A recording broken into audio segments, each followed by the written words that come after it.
चातुर्य व्यवस्था होती आणि ह्या चातुर्य व्यवस्थेच्या याच्या खाली काही कामं ही सवर्णांकडे होती आणि काही कामं असताना शूद्र आणि अतिशूद्र अशांकडे होती. हीच व्यवस्था शासनाने महाराष्ट्र शासनाने पुन्हा सुरुवात केली आहे अशी असणारी परिस्थिती आहे. क्लास 3, क्लास 4 आणि जेवढ्या टेक्निशियन्स आहेत या सर्वांना टेम्पररी म्हणून त्या ठिकाणी भरती करण्यात आलेली आहे. 3-3, 4-4 वर्ष त्यांना ठेवलं जातं आणि पुन्हा डिसमिस केलं जातं अशी असणारी परिस्थिती आहे. पण क्लास 2, क्लास 1, सुपर क्लास 1 याच्यामध्ये कुठेही कंत्राटी पद्धत नाही. ते असणारा परमनंट एम्प्लॉई आहेत अशी असणारी परिस्थिती आहे. दुसरं महत्वाचं की जो परमनंट एम्प्लॉई आहे त्याच्यावरती शासन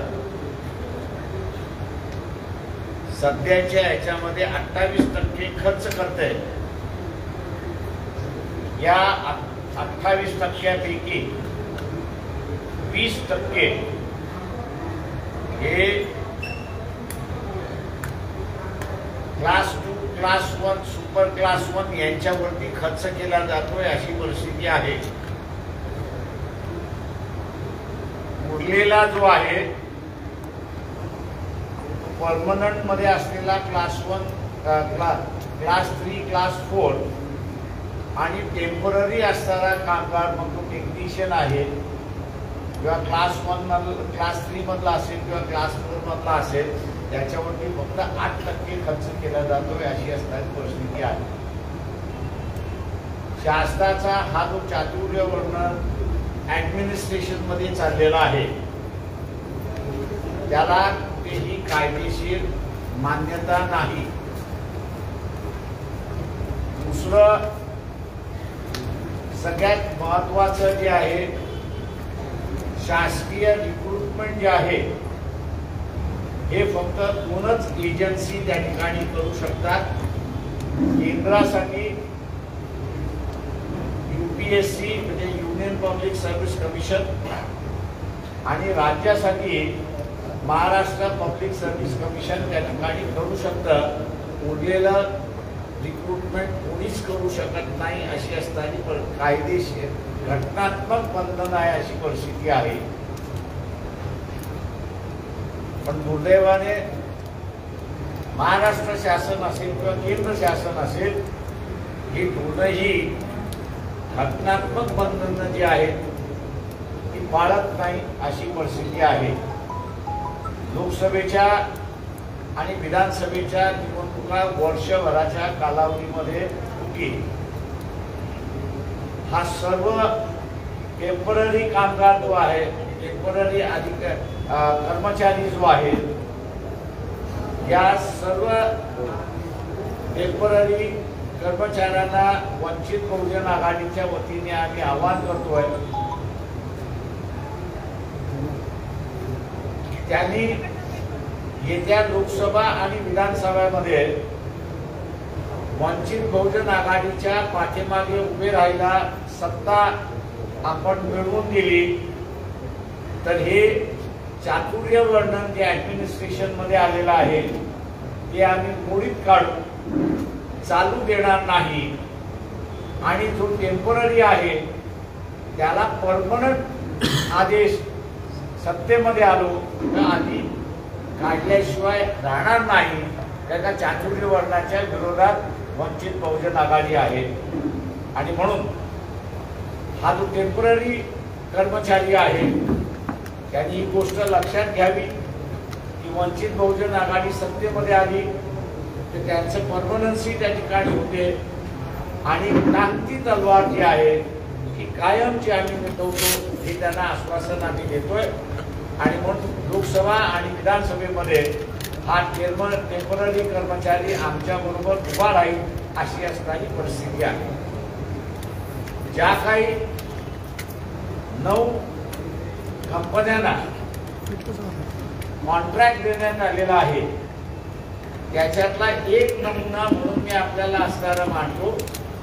ग्रामसेवकाच्या पोस्ट आता ऍडव्हर्टाइजमेंट झाल्या, भरण्याच्या पोस्ट आहेत 4664, पोस्ट भरायच्या आहेत 6664.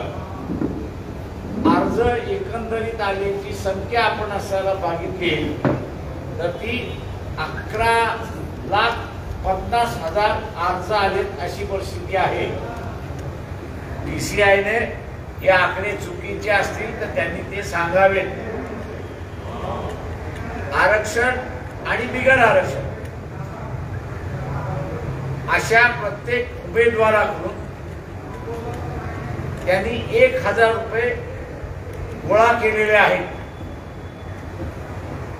त्या ऍडव्हर्टाइजमेंट मध्ये कुठेही असं म्हटलेलं नाही की तुमचा अर्ज रिजेक्ट झाला तर 1,000 रुपये परत मिळतील, असं कुठेही तरतूद नाही. या एका रिक्रुटमेंटच्या पाठीमागे DCI नावाची असणारी जी कंपनी आहे या कंपनीला 120 कोटीचा नफा झाला हा आपण लक्षात घ्या. 11,50,000 जे ऍप्लिकेशन आले त्या ऍप्लिकेशनच्या पाठीमागे 1,000 रुपये गोळा करण्यात आले.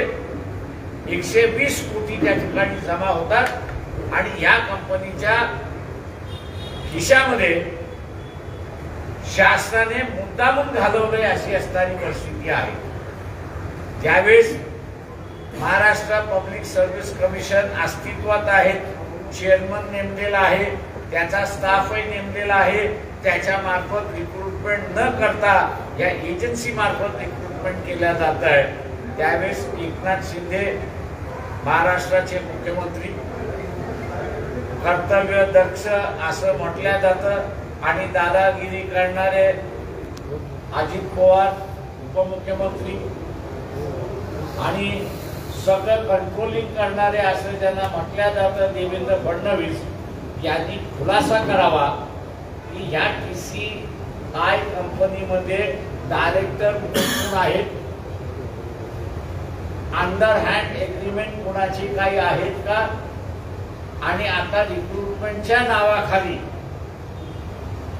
असे नवीन स्कॅम अधिकृतरित्याने स्कॅम हे आता बघायला मिळतील का याचा असणारा खुलासा त्यांनी त्या ठिकाणी करावा. मी इथल्या असणाऱ्या सर्व टेम्पररी कर्मचारी जो आहे त्याला आव्हान पुन्हा असताना करतोय की आपण परमनंट होण्यासाठी काँग्रेसचं सत्ता बघितलेली आहे, NCPची सत्ता बघितलेली आहे, सेना BJP यांची सुद्धा सत्ता बघितलेली आहे. या सगळ्यांनी आपल्याकडे असणारा पाठ फिरवलेली आहे. आपला टेम्पररीपणा त्यांनी काही घालवलेला नाही.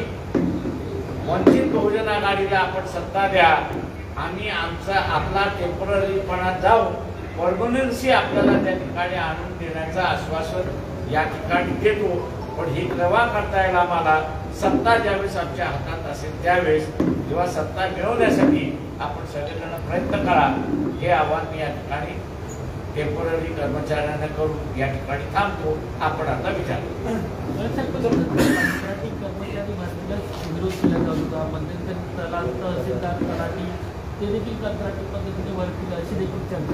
हो. मध्यंतरी एक बातमी अशी आली होती की जजेस सुद्धा टेम्पररी भरल्या जाणार आहेत. आता ती बातमी किती खरी किती खोटी याची मला माहित नाही, पण मॅजिस्ट्रेट पोस्ट सुद्धा कंत्राटी पद्धतीने भरल्या जाणार असं सांगितलं जात आहे. तुमचा असा आरोप आहे का की जी कंपनी सांगत होती DCI डिरेक्टर कोण आहे असं त्यांनी खुलासा करावा. या सगळ्यामध्ये घोटाळा होतोय आणि हा घोटाळा बाहेर काढावा, पण त्यात स्पष्टता आणा.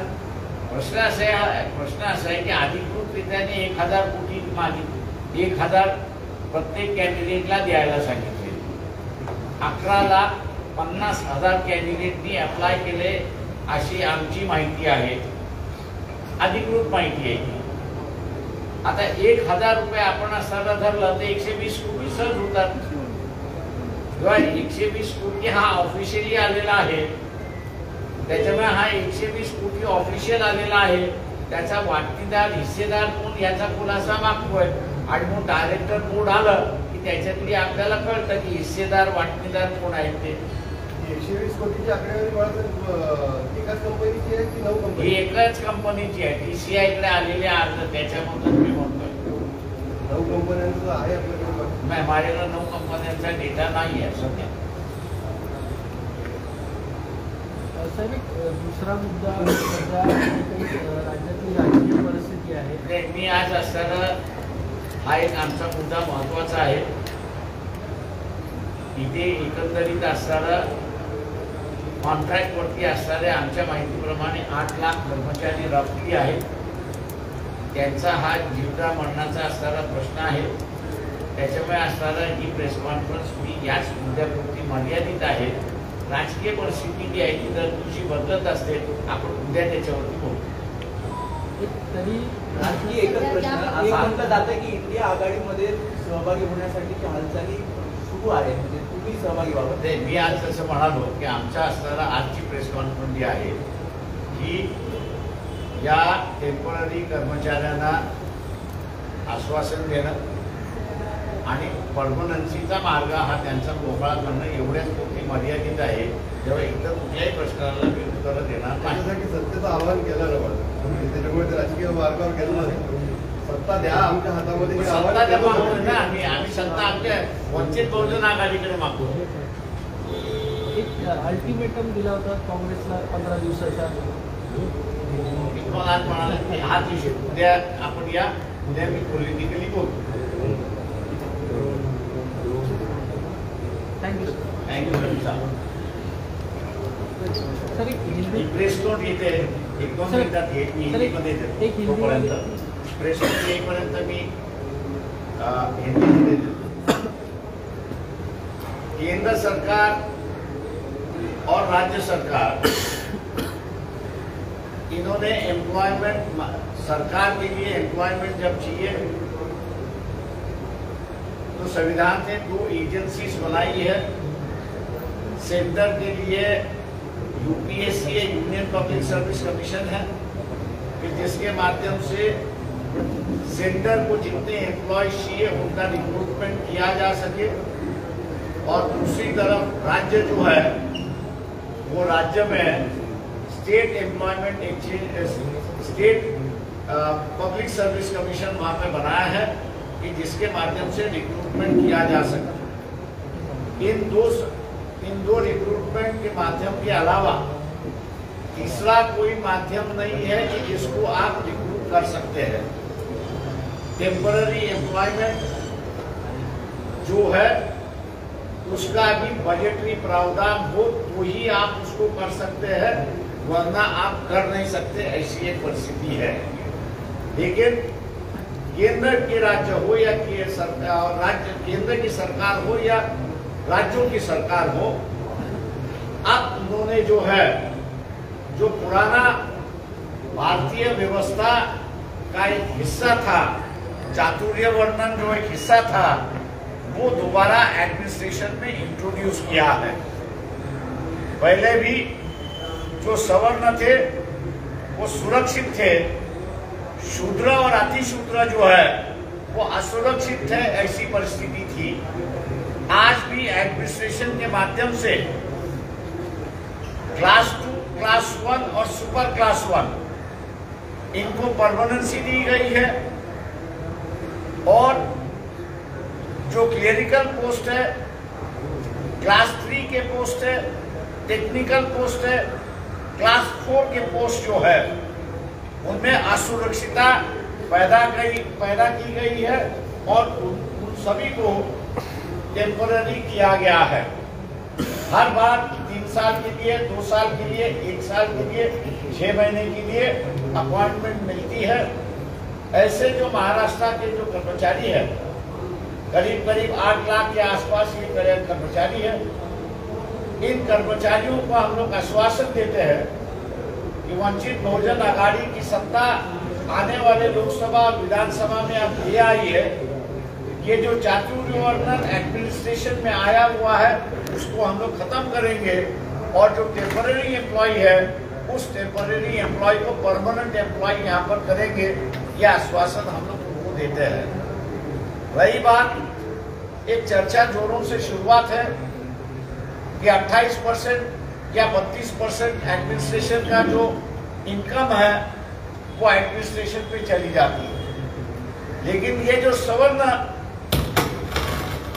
सवर्ण एम्प्लॉयमेंट है या फिक्स्ड एम्प्लॉयमेंट है, 28% हम लोग पकड़े तो 20% खर्चा इन पर ही जाता है और जो टेम्पररी है उन पर सिर्फ 8% का खर्चा वहां पर होता है। मैं ये मान के चलता हूं कि ये जो चातुर्य वर्णन की जो व्यवस्था लाई है उसकी वजह यह है कि जो शूद्र और अतिशूद्र अधिकांश टेम्पररी है वो आर्थिक दृष्टिकोण से स्टेबल ना हो, उनकी परिस्थिति वैसे की वैसी बरकरार है और अपने को चैलेंज ना करे, इसकी वजह से ये व्यवस्था चलाई गई है। ये टेम्पररी एम्प्लॉय जो है उसको हम कहते हैं कि आपने कांग्रेस का राज देखा है, एनसीपी का राज देखा है, बीजेपी का राज भी आपने देखा है, लेकिन हिंदू होने के बाद भी इनको परमानेंसी नहीं की गई है। ऐसी एक परिस्थिति है। वंचित बहुजन आघाड़ी को 2023 की जो लोकसभा का चुनाव होगा, 24 में जो विधानसभा का चुनाव होगा, अगर सत्ता में ले आते हैं तो हम लोग का पहला निर्णय होगा कि ये जो टेम्पररी एम्प्लॉय है उसको परमानेंट एम्प्लॉय करने का निर्णय हमारा होगा और उसको एक तरीके की सुरक्षा व्यवस्था बहाल करने की पार्टी की भूमिका है, जो आपके माध्यम से इस टेम्पररी एम्प्लॉय तक पहुंचाने में हम लोग आपसे विनती करते हैं। दूसरा एक यहाँ पर जो मुद्दा है लोगों के सामने में ले आना चाहता हूँ, ग्राम सेवक जो है उनकी करीब 4,644 के लिए एडवर्टाइजमेंट आई। ये रिक्रूटमेंट करने का अधिकार जो है TCI नाम की कंपनी है उसको दिया हुआ है। जहाँ तक हम लोग की जानकारी है ये TCI कंपनी के पास लगभग 11,50,000 एप्लीकेंट आ चुके हैं और हर एप्लीकेशन के साथ TCI की कंपनी ने 1,000 रुपया वहां पर जमा करने को कहा है। अब TCI कंपनी को जो है करीब करीब इससे 120 करोड़ का इनकम हो चुकी है। अब ये 11,50,000 जो कैंडिडेट जिन्होंने अप्लाई किया है इनमें से कितने के एप्लीकेशन बाद हो जाएंगे अभी कह नहीं सकते, लेकिन उस एडवर्टाइजमेंट में कहीं नहीं लिखा है कि आपका अगर एप्लीकेशन बाद हुआ तो यह 1,000 रुपये आपने जो एप्लीकेशन के साथ दिया हुआ है वो रिटर्न किया जाएगा, रिफंड किया जाएगा। ऐसे कोई उसमें प्रावधान दिखाई नहीं देता है और इसलिए मैं समझता हूँ कि शासन ने रिक्रूटमेंट के नाम पर कई कंपनियों को अमीर बनाने का ठेका लिया हुआ है। एकनाथ शिंदे जो मुख्यमंत्री है,